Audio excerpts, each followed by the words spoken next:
Okay, I'd like to call to order this meeting of the Sacramento Transportation Authority Board of Directors for October 9th, 2025. Madam Clerk, will you please call the roll and establish a quorum? Absolutely. Hume? Here. Kennedy? Here. Sandu? I'm sorry, Kent? Here. Maple? Here. Rathel? Here. Spees? Present. Vang? Here. Chair Cerna? Here. And you have a quorum with those members present. Very good. If you could please read our statement. Oh, I'm sorry.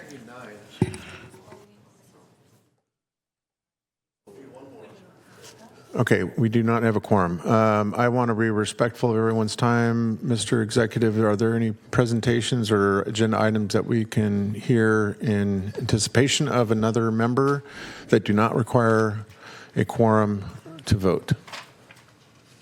Yeah, absolutely. I think we could do the item number 6, Okay. as well as the executive director's report. Okay, so the clerk will note that, and now we'll read our statement. Thank you. This meeting of the Sacramento Transportation Authority is live and recorded with closed captioning. It is cablecast on Metro Cable 14, the local government affairs channel on the Comcast and DirecTV UVerse cable systems. It is also live streamed at metro14live.saccounty.gov. Today's meeting replays Sunday, October 12th at 2 p.m. on Metro Cable Channel 14. Once posted, the recording of this meeting can be viewed on demand at youtube.com/MetroCable14. To make an in-person public comment, please complete a speaker request form and hand it to the clerk. The chairperson will call your name when it's your turn to make a comment. You may also send written comments via email to boardclerk@saccounty.gov. Your comment will be routed to the board and filed in the record. Very good. Thank you very much. Director Hume, will you do us the honor of leading us in the pledge, please? Sure. Address the flag. Pledge. I pledge allegiance to the flag of the United States of America and to the republic for which it stands, one nation, under God, indivisible, with liberty and justice for all. Thank you. Again, I want to welcome members of the public that have joined us here in chambers. Friendly reminder, if you are wishing to address the authority board, please complete a speaker slip and give it to our clerks here in front of the dais, and I will, as chair, call you in the order that we receive those requests. We ask that you keep your testimony to 2 minutes or less. That way anyone who wishes to address the board has that opportunity. So with that, Madam Clerk, our first item. We're going back to the original agenda sequence. Item 1 is comments from the public regarding matters not on the agenda. Are we in receipt of any speaker slips for off-agenda matters? We have not. Very good. Next item, please. Your next item is your consent matters, items 2 through 5. Okay. Any member of the board wish to pull an item for separate consideration, discussion, vote? Seeing none. Madam Clerk, do we have anyone signed to speak on consent? We do not. Okay, very good. Then at this time, I'd... I'll move consent. Very good. We have a motion. Is there a second? It's been moved and seconded. Please vote. Chair, we're going to need to take a roll call vote. 134. I'm sorry? We're going to need to take a roll call vote to Okay, very establish good. quorum. That's fine. Okay. Dickinson? Aye. Guerra? Aye. Hume? Aye. Kennedy? Aye. Kent? Aye. Maple? Here. Yes. Rathel? Rathel? Spees? Aye. Vang? And Chair Cerna. Aye. And the motion passes. Very good. Next item, please. Item 6 is receive an annual presentation on Sacramento Transportation Authority debt program. Okay. How am I doing, board member Spees? You are doing fantastic. Thank you. Thank you very much. Try to keep up the pace here. All right. So I'm Dustin Purinton, here to present. We need your mic on first. Thank you. Go ahead. Well, good afternoon, board chair and vice chair. I am Dustin Purinton, the CFO of STA, here to present the annual debt program status update. So first thing to summarize is our current debt portfolio. We are 100% fixed rate. At the moment, we have $306 $1.85 million in outstanding principal spread over 2 series. The first is the 2022 series and the 2023 series, the second of which we are planning on calling at the call date of 2033. And that's one of the reasons that we're having this annual debt update, is to keep everyone updated on what does it look like for refinancing and make sure it's top of mind so we can move forward with that. So this chart right here represents the basically all the debt service payments over the course of the maturities. And I want to call attention to the debt service ranges from $20.3 million to $35.3 million. The larger of which is towards the end of the debt service, where we're paying the most back in principal. So this slide covers the additional bonds test and the covenants that the bonds hold. So the table to the right are the bond covenants, and we are within all of them. And the table to the left, I want to highlight the 2 numbers there. The 8.6 is our current debt service coverage under the repayment of the 2022 series. And the latter, or the one to the right there, the 4.9, is the debt service coverage when we start paying back the larger of the 2 debts, and both of which were under our maximum annual debt service of 2 times. So last slide here is the 2023 refunding potential update, and we are currently projecting a $6.7 million net savings on repayment, or on the restructuring of this debt, and that's assuming rates as of September 24th. So that does give us a little bit of room for interest rates to increase before we are beyond a break-even point. So the break-even is 1.47%. Rates can increase by that amount before we reach a break-even point. The table below just summarizes the different years and the net present value savings if we were to refinance under rates on the 24th. So that concludes my presentation. If you have any questions or comments, I'm here to take them. Thank you, Dustin. Any questions for staff? Okay, seeing none. Madam Clerk, do we have anyone from the public that is signed to address this matter? You have no public comment. All right, very good. Thank you very much. Thank you.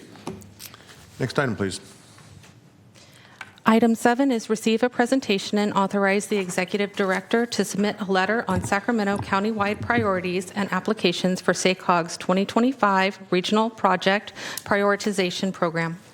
Mr. Busey, you're up. Wonderful. Good afternoon, Chair, Vice Chair, board members. Here, ready to present item 7. So this is SACOG does a 2025 regional project prioritization. We're going to talk about that and what STA's role is in that process. So what is SACOG's regional project prioritization? What they do is they develop 6 county regional priorities for grant funds in the following categories. First category being federal grants that agencies might apply for. The second being SB1 grants that the agency might apply for. And the third category is projects that are not applying for very large capital grants but are maybe in development. So how is SACOG prioritizing? They're trying to identify the number 1 priority grant, number 1 priority for each of these grants across the 6-county region. They evaluate those grants based on does the actual project support the 2025 MTP SES or the regional plan? Is the project regional serving? Is the project competitive for the grant? And is the project ready to receive the grants? So what are the benefits of being prioritized by SACOG? 1, you get that regional endorsement. 2, SACOG staff will do a variety of additional services for you. 1, they will review your grant application before you submit it. They will provide technical assistance to you. They have data available that can be used, and they can support, or they can run some new data to actually support the need for your project. So you can put that in your application. And then finally, advocacy. Your project is included in the transportation team handouts that go with the cap to cap, and then at cap to cap we advocate for those specific projects. There's a similar advocacy effort done for SB1, but more at the CTC level. Kind of a little bit about why does SACOG prioritize. So what they're trying to do is they want to advance these large regional projects that are in the blueprint. They also want to try to maximize state and federal funds and increase competitiveness. And so the problem they're trying to solve is you could have potentially 4 or 5 projects within the region all submitting for the same grant. It's very hard at the staff level and with congressmen, congresswomen trying to figure out which one's the priority here. You're asking me to support all of these, and that becomes really challenging. And so they're trying to prioritize and really narrow it down so we can be, instead of losing all 5, we actually win one of those. I'm sorry, Kevin. With the exception of the SB1 grants, right? Then, I mean, what would our congressional delegation have to say about that? Yeah, I'm giving the federal example. On the SB1 side, you're looking at state legislators and you're looking at CTC commissioners from the advocacy standpoint, Well, right? I think it's important to note just because I know, at least in Sacramento County, I can speak to that, as can my other colleagues here from the County Board of Supervisors. Our focus, as is referenced just by our discussion during final budget, is to really try and direct resources to fix it first on so many levels in terms of our deteriorating PCIs. So I just wanted to make sure for the record that there is some acknowledgement that SB1 is not just kind of an ancillary consideration here. It's a pretty significant one. Yeah, I mean, I agree. And then I think obviously this also helps support local projects, right? It helps support local project sponsors when you have that. And then, why would SDA be part of this process, right? Well, I think it's important that, there's an alignment along priorities between the local agency, the county-wide agency of SDA, and SACOG. There is some collective advocacy work that can be done when you have everybody in alignment, and then we can leverage the combined resources at the local, county-wide, and regional level. So how does SDA staff develop these countywide priorities, right? So what we do is we request the agency's priorities, we consider the evaluation criteria, and then we coordinate with the agencies to understand their priorities. And then ultimately what we do is we work with the professional advisory group to build a consensus on what those priorities would be. In the last cycle of this, we're lucky to have the fact that projects within Sacramento County predominantly were not competing against each other. They weren't going after the same grants, but we had a few of those that did that. And so we had to sort of work that out. But ultimately what we want to do is identify what are the countywide priorities at the federal and state level, and then let SACOG know here's how we see it. And it's also been helpful in that fact that we are a little closer to the projects than SACOG, so when there are issues, we can help sort of navigate those issues.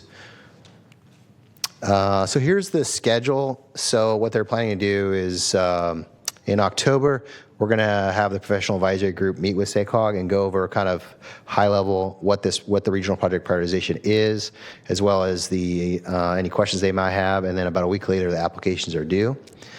And then in November, hopefully we can have a consensus on what the countywide priorities are, send a letter to SACOG while they're still reviewing the applications, and then by December, SACOG will actually determine what the priorities are.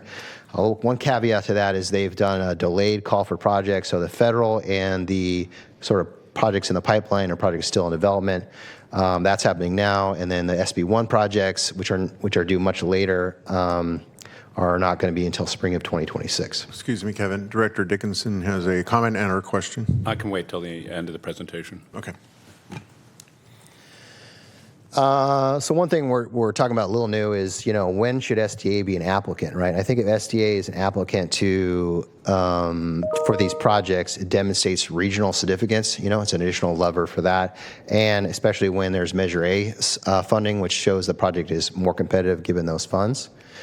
So what we're thinking is when working with the agencies on these projects that are going to submit it, does it make sense for SDA to be a co-applicant or the applicant on some of these projects? So I'll give you a couple of examples. SAC 5 Managed Lanes project is a Caltrans project, right? It's also a Measure A project. Does STA submit that application? Does Caltrans submit that application? Do we jointly submit that application? I think we do whatever's most effective for the project. I'm going to skip these comprehensive multimodal corridor plans because they're related to SB1, but farm to market routes. So this is another good example. So Sacramento County has done a farm to market route study in South Sacramento County. It has identified all the farm to market routes that are in Sacramento County, the cities of Elk Grove, Galt, and Ileton. And so the the thought here is, given, does it make sense for the county to submit this application, or maybe a regional agency like SDA should submit this application? In addition to that, if we're pursuing federal dollars, would it make sense to also pick up routes in an adjoining county, as an example, like El Dorado County in particular? Maybe it makes sense for SDA and El Dorado County EDCDC to submit this, showing, and it's much more viewed as a regional priority. There's also some benefits to us, given that given the alignment of particular congressmen and congresswomen in El Dorado County. And then we've got a couple other projects working down the list here that are multi-agency projects where we can work with applicants to determine whether it makes sense to be part of that. We have the Stockton Boulevard multimodal BRT corridor. I think that one, the applicants are the County of Sacramento, City of Sacramento, and SAC-RT. Does it make sense for SDA to be on that? We can have those discussions. I think we do have some smart growth incentive program funds on that, so maybe it makes sense. Maybe it shows a little more of a countywide commitment. But that's one of the things that we're talking about today. So really what we're asking for is to authorize a letter on those countywide priorities to SACOG, and then to submit applications for multi-AG projects for prioritization. That is the ask in the end of this. Open any questions. Okay, great. Thank you, Kevin. Any questions? We'll start with Director Dickinson. Thanks. Thanks for the presentation, Kevin. I had a couple things that I was curious about. One actually hadn't occurred to me before, but over all these years, but the professional advisory group, do you include the Capital Corridor and the San Joaquins in that group? We haven't traditionally, because they're not an agency that receives Measure A funds, but in the most recently we have been including Valley Rail, primarily because they've been included as a funded project in measures that we've put on the ballot or tried to put on the ballot. So we have included Valley Rail, but not Capital Corridor, because Capital Corridor is not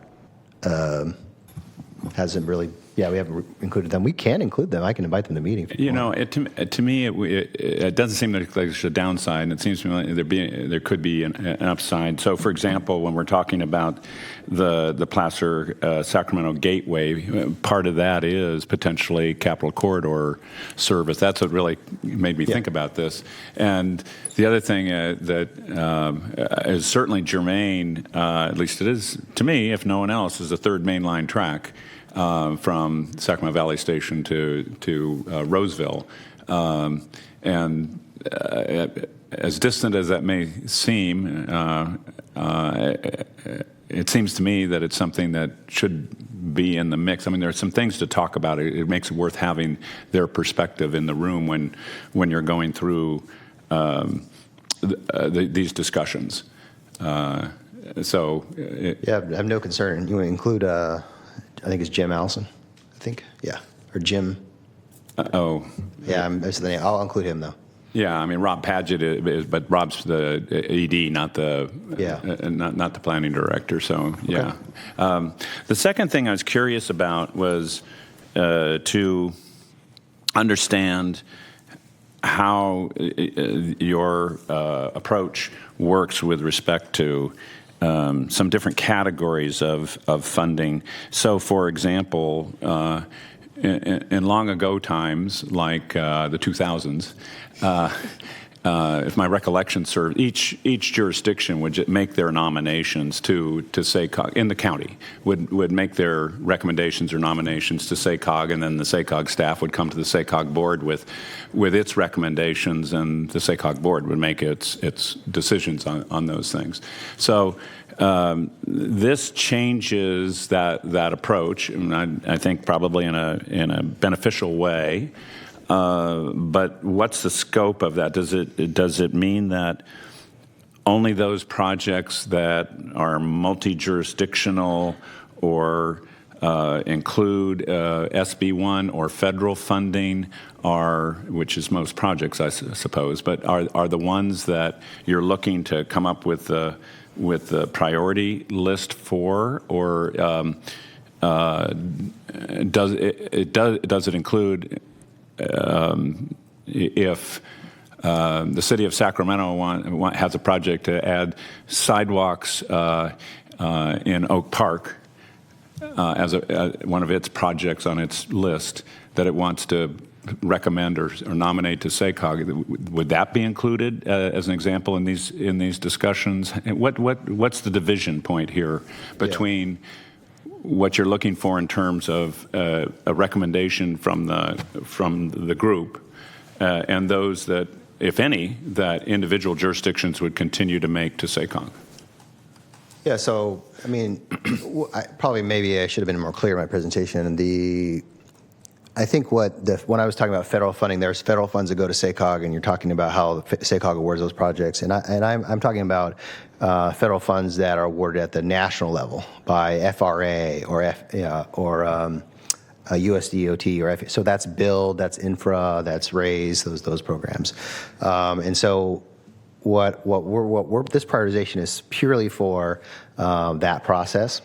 However, you can use the SACOG's funding round, the regional funding round, to position projects for larger national awards, right? So there is some synergy there between those two things. And so there is a benefit, at least in my book, of prioritizing these regional projects. If you get a project prioritized, and then you say, especially in the project development category where, hey, I'm not ready to get a large construction award, but I want to complete environmental work. I don't have funding for the environmental work yet. I need to have CEQA completed, I need to have NEPA completed, and then once I have those completed, I'm much more competitive at the federal level. So if you say, hey, I've got this great project, it's in development, it gets prioritized for a project in development, then you can apply for SACOG's funding round and get the environmental work funded. And then once that work's completed, you're in a good position to compete at a much higher level because you've got that milestone behind you. So I think that they can work together, but they are separate at this. They're still separate. Okay, so if I've understood what you have said, it's you're looking strictly at what you would call regional projects for this prioritization. So if in my example, the city of Sacramento has a project that's totally within the city limits. Even if they were looking for SB1 funding, for example, for let's say a local partnership grant, that would not be in the prioritization that you're talking about. That would proceed on its own separately, either through SACOG or directly to Caltrans and the CTC. So the SDA currently prioritizes the local partnership program for competitive. SACOG prioritizes for SB1, Solutions for Congested Corridors, and Trade Corridor Enhancement Program. And so they are looking for regional serving projects. So a project solely within the city of Sacramento and only serving the city of Sacramento would likely be at a disadvantage. But I think there's a ways to address that, obviously. So Solutions for Congested Corridors, you're trying to address the corridor. And so historically we've done for Placer Sacramento Gateway Plan as an example is we've included projects along the corridor. And combined, they all provide a corridor-wide regional benefit. And so we have included City of Sacramento projects as an example under Solutions for Congested Corridors. But it wouldn't be the City of Sacramento specifically submitting a project. It would have to come through whoever is putting that application together, which is why we partner with PCTPA on the Placer Sacramento Gateway Plan, so we can be sort of at the table when we have those discussions. That's why we're partnering with SACOG on US 50, so we can be on discussions on what happens along US 50. Okay, so what you're saying is if there was a project that was a portion of a larger regional project, you would look to incorporate it in the regional project and then make that part of this discussion for regional priorities. Yeah, that would be helpful. And so what we've done is we've identified our federal priorities, our state priorities, and then other projects that were priorities. We kept them we just called them county-wide priorities, even if so we had a list of, hey, what are the priorities across the county for all the projects? And so that gives me as STA an idea of knowing, hey, what your priority projects are and how they can fill into these various opportunities as they become available. Okay, I think I've got a sense of that. Let me turn it around and see. What projects, if any, would an individual jurisdiction be applying for directly to SACOG under this template. If Folsom had a project that it wanted to seek funding for and it wanted to go straight to SACOG with that project, is there an opportunity to do that, or because you made reference to all projects a moment ago, so I'm just trying to understand. Yeah. That. I think the challenge here is to, you have to show that your project is regionally serving, right? But it's also, you have to show that your project is the most competitive across the region. So maybe you're lucky you're the only project in that particular grant category who's going to apply for build, and it makes it easier. Or you may have to prioritize. So I think City of Folsom, they have some projects. They've been talking to me about those projects. So they have, I'm going to give one as an example. I hope that's okay. Okay. So they have this roundabout that they want to do, which is on a road. I forget the name of the road. I use it all the time, but Justin's going to tell me. It would be East Natoma and Folsom Lake Crossing, that roundabout? Yes. So there's a roundabout used, and so on that road, that road is used as a cut through between Placer and El Dorado County, because right through Sacramento County, and it also serves as access to the Johnny Cash Trail and the American River Bike Trail.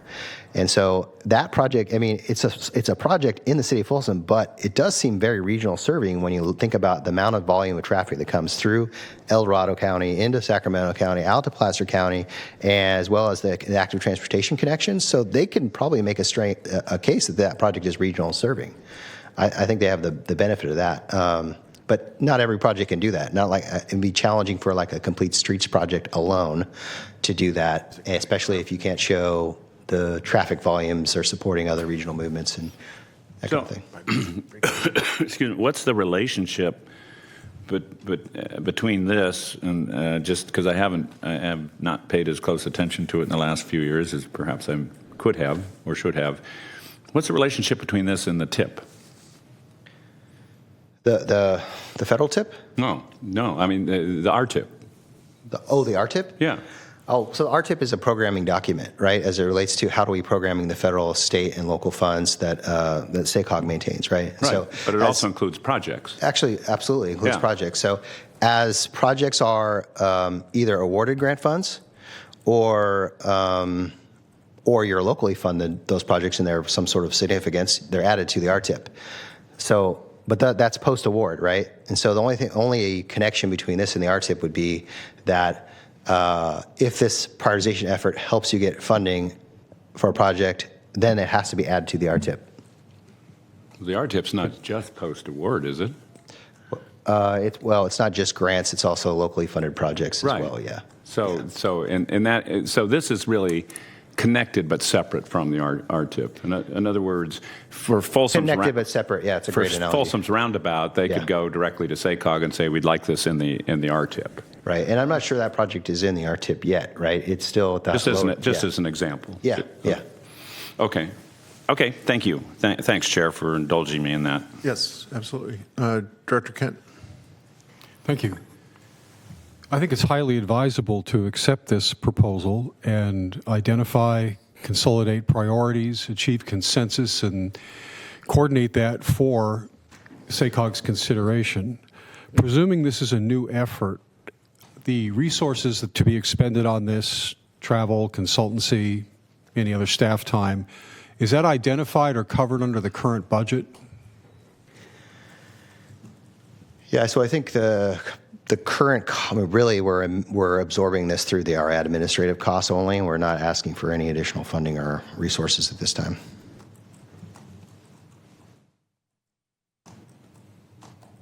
Anything further? Okay. All right. Thank you. All right. Thank you, Kevin, for the report. Madam Clerk, do we have anyone signed up to speak on this matter? You do not. Okay. Very good. Next item, please. Do we need to? Oh, sorry. Yeah, I'll move item number 7. All right. Very good. We have a motion. Is there a second? Second. Okay. It's been moved and seconded. Do we have our electronic voting set up or not? Please vote.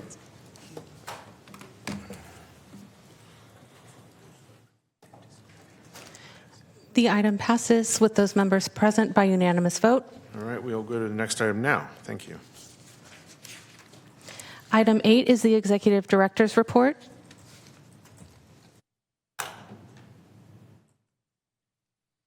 I'm gonna go fast, see if I can. So, Is Kevin giving you the eye?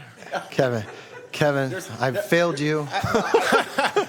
It started as a bit of humor between myself and Director Maple. There is no reason why you have to accelerate other than we can. For brevity. Yeah, other than we can get an Let hour me. back of Let our me. lives. I'm gonna try attempt anyways. Yeah. I'm a fan of expeditious Brevity. and All right. efficient report giving.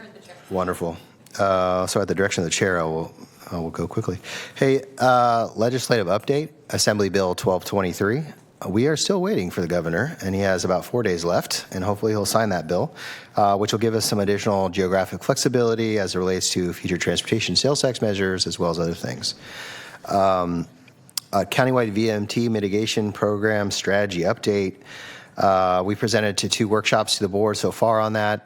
We are coming back with, we were looking at coming back with high level recommendations in November. We may push that.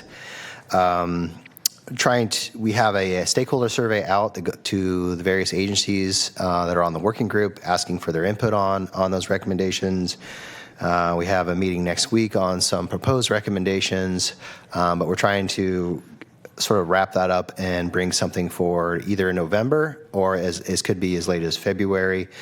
I would say that the challenge we're having now is there's a lot of different options that are not mutually exclusive and that could build upon each other, as well as some overall concerns that we need to try to address.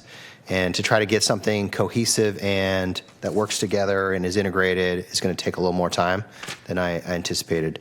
But we could be back in November, but I think it's going to be a February thing. New transportation funding activities. I'll speak briefly about that because I think we're getting an update in under reports, but. We have been working with Lucas Public Affairs on the outreach. They've been doing stakeholder surveys and interviews. We have polling results that are back. We plan to bring that to our transportation committee, our new transportation funding subcommittee shortly. You should have all received an email with those results in case you had, so you have those. I will note that SACRT sent those to all their board members probably earlier in the week, so I felt it made sense to send those to everyone else. And I think that should cover the update. Very good, thank you. Any other questions for our executive director? Seeing none. Madam Clerk, do we have anyone signed up to address the executive director's report? You do not. All right, very good, thank you. Next item, please. Item 9 is comments and reports from authority members. Okay. Any comments from board members? I know that we don't have board member Talamantes here for a Carter report out. Mr. Guerra, would you like to report out on the new transportation funding subcommittee activities? Yes, thank you, Mr. Chair. First, I want to thank Mr. Busey may have sent out information earlier today to all the board members. The subcommittee will meet to dive deeper into some of the results. I would say the results are both, heartbreaking, but also extremely fascinating with seeing how we digested them. And I do want to thank our vice chair and chair for participating in a conversation with the leadership of RT and our chair of the subcommittee, who's also on STA there. But all to say that we will have a deeper dive with the subcommittee and then a full report out to the board at the end of the month. That's it. Thank you, Mr. Chair. Very good, thank you. Any questions for Mr. Guerra? Director Spees. I do have a quick one. Okay. So the information, will that be available at the city level as well? Yes, it does avail at the city level, but when the way that the pollster described it, when you get to the smaller cities, the variance is much larger.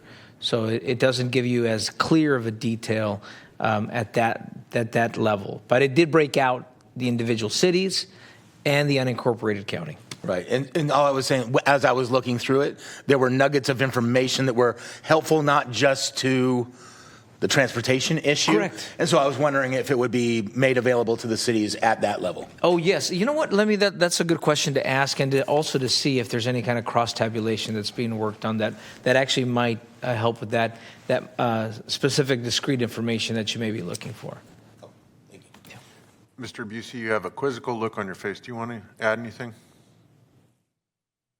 Yeah, I can coordinate that. I'm just curious, Kevin, what specific information were you, or how about we get in touch and we'll work out what information you need. I can give that to you. I'm assuming that I can provide whatever level of information you want. I'll try to provide that the same to the full board, so that if they have the same questions, it'll be answered by that. Okay. All right, very good. Thank you. I'm of the understanding that Director Hume has nothing to report out on the Region Committee. I don't see any other members of the board that have registered in the queue to speak up. I think that concludes our business, does it not, Madam Clerk, for the afternoon? All right, as such, then we will stand adjourned. Thank you.